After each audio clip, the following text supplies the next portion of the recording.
Dans la dernière vidéo, j'ai procédé à la mise en œuvre d'un routeur pour interconnecter deux LAN connectés à des switches différents.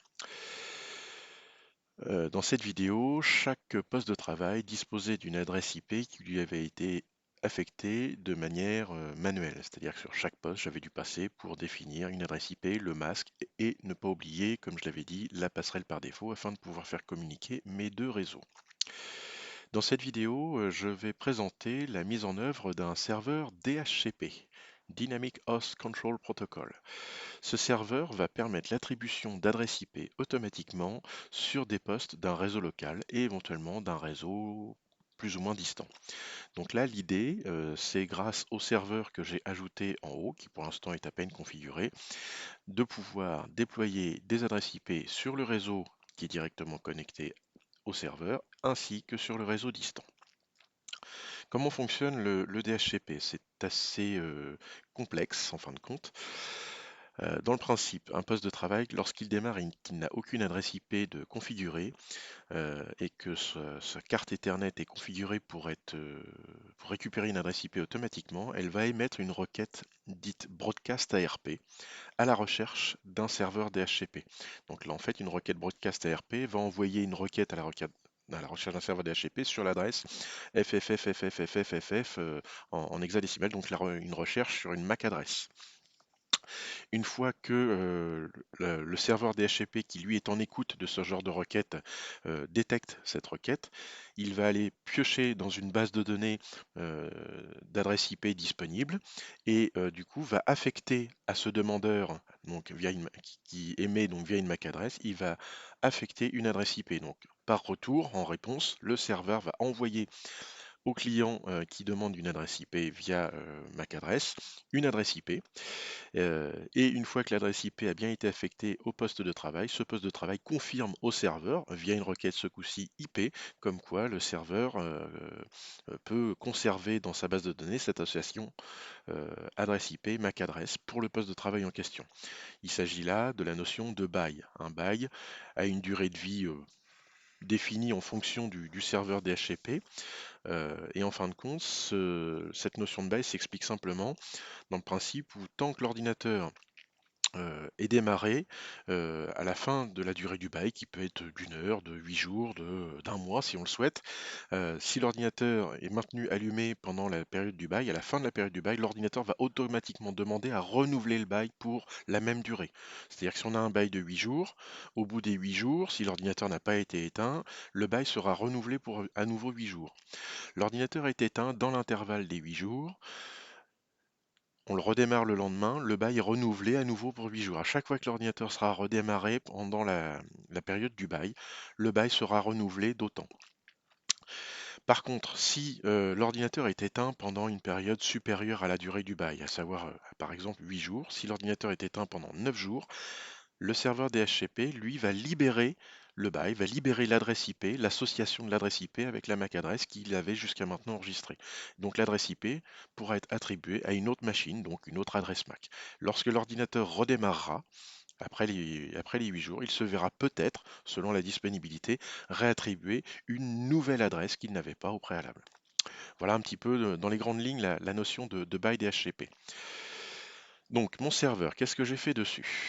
Je vais aller vérifier si au niveau de la configuration IP, ça correspond à ce que j'avais demandé dans les exercices précédents.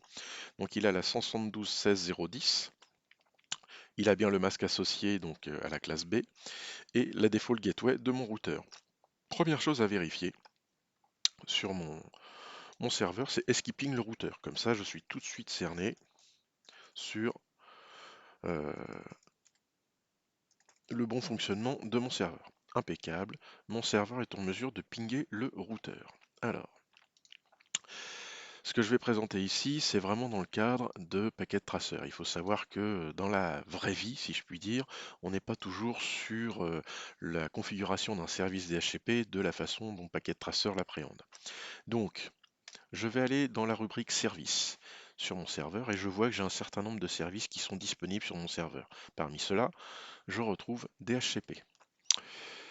Voilà, je suis sur la configuration, la fenêtre de configuration du DHCP sur mon serveur. Par défaut, bien penser à voir qu'il est off, donc on va activer le service DHCP. Alors, configuration vraiment propre à Packet Tracer, on a donc un pool name. Le pool, c'est l'étendue de la plage DHCP qu'on veut déclarer. Alors, le premier, le serveur pool, on ne peut pas le renommer, on peut que le laisser tel quel.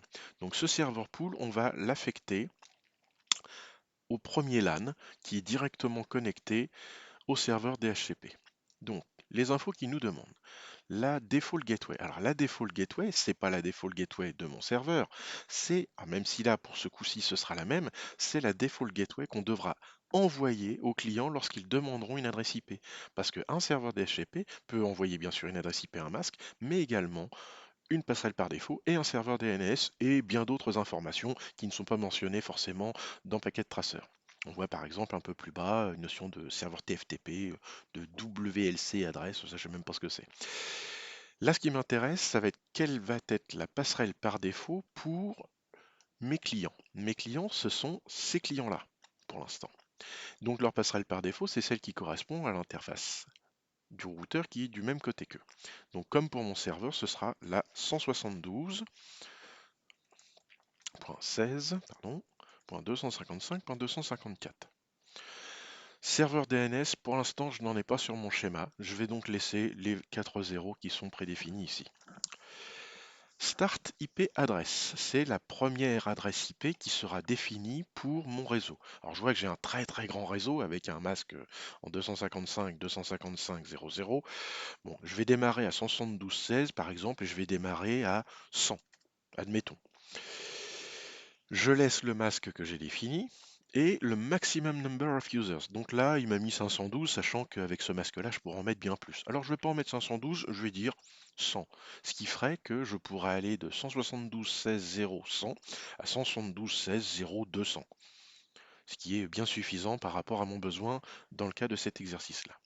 Et j'enregistre. C'est tout ce que j'ai à faire pour l'instant sur sur mon serveur. Donc je vais fermer la fenêtre de mon serveur et je vais ouvrir une fenêtre côté client. Je vais dans l'onglet Desktop et ici, au lieu d'avoir une adresse IP statique, je vais passer en DHCP. Et voilà, directement, j'ai récupéré une adresse IP qui démarre à 100 comme je l'ai préconisé sur mon serveur et j'ai récupéré la bonne passerelle par défaut. Je peux faire la même opération sur mes autres postes. Je devrais récupérer la 101 par exemple. Il va les prendre dans l'ordre de leur disponibilité. Ici, 102 logiquement. Voilà. Et j'aurai normalement la 103 qui va arriver ici. Ici, par exemple, mon PC, il a la 52.168.10.2. Donc je vais essayer tout de suite depuis ce poste-là de vérifier qu'avec les informations reçues par le DHCP, je continue de pouvoir atteindre mes postes clients. Alors, comme d'habitude, le premier ping peut être un petit peu capricieux, mais dès le second, on voit que ça fonctionne bien. Mes postes ont récupéré une adresse IP en DHCP. Chose intéressante à voir avec un serveur DHCP, c'est qu'il peut également attribuer des adresses IP qui ne sont pas dans son propre réseau. Il peut également donner des adresses IP dans un réseau distant, ou du moins au-delà d'un routeur. Un routeur LAN, important la notion.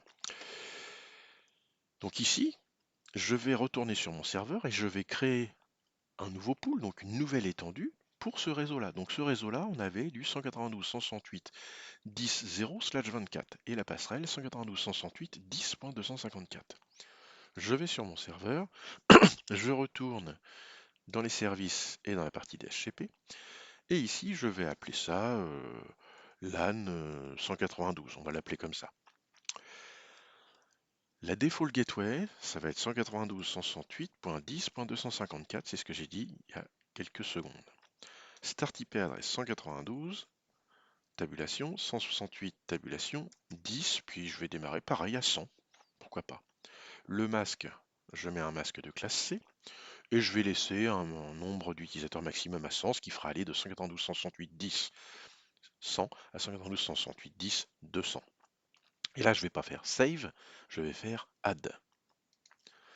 Vous voyez, Très simplement, on ajoute un deuxième pool d'adresses IP. Alors on peut en ajouter autant qu'il peut y avoir de réseaux. Je ferme et je vais passer sur mon client.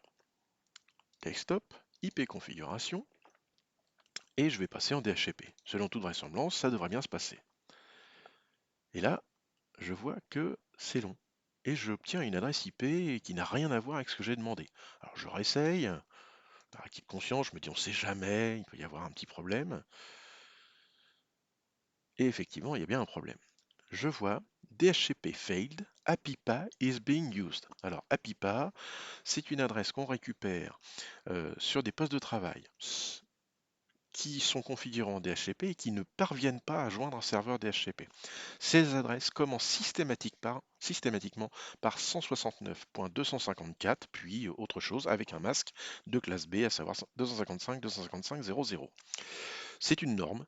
Ça permet normalement aux postes de travail qui sont tous en APIPA de pouvoir continuer à communiquer entre eux. Alors effectivement, là je vois que j'ai la 169.254.3.8. Si je vais sur le poste d'à côté, je vais faire la même opération. Il va récupérer également une adresse APIPA générée un peu aléatoirement. Vous voyez, 169, 254, 32, 39. Donc effectivement, il récupère une adresse IP, mais qui n'a rien à voir avec ce que j'ai configuré sur mon serveur DHCP. 169.254. Je ne sais plus combien j'ai dit à l'autre d'à côté, 3.8 je crois. Voilà, 3.8. Je vais quand même pouvoir le pinguer, 3.8. Voilà. Ah, effectivement, je peux pinguer la machine d'à côté, mais elle est dans un réseau qui n'a strictement rien à voir avec ce que j'ai configuré sur mon DHCP et surtout rien à voir avec ce que je souhaitais obtenir. La raison, elle est relativement basique.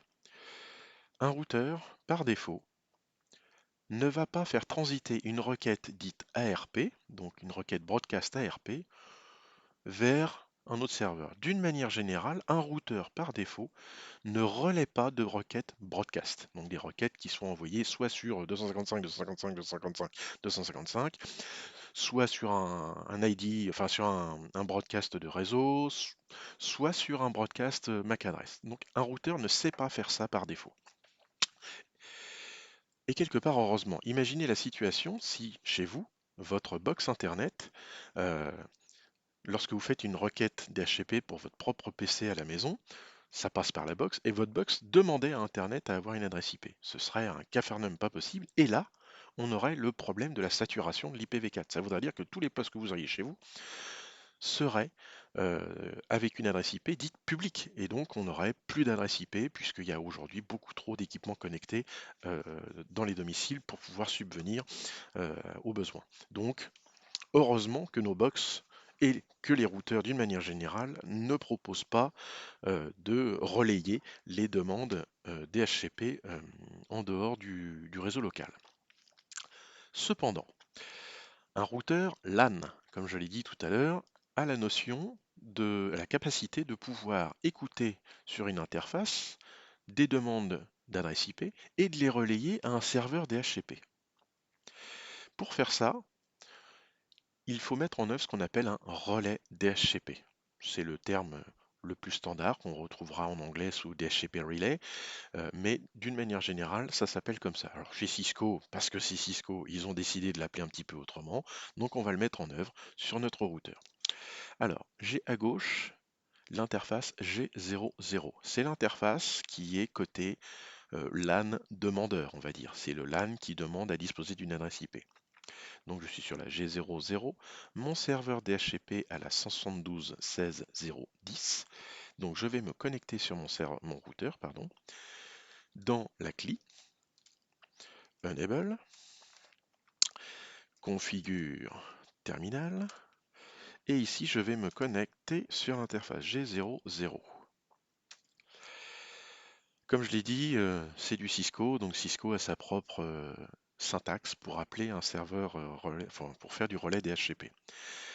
Alors, le moyen mnémotechnique pour se rappeler de la commande, c'est qu'on va demander au routeur d'aider les clients à trouver le serveur DHCP. Donc pour ça, IP helper, donc aider les clients à obtenir une adresse IP et en contactant le serveur DHCP, 172.16.0.10.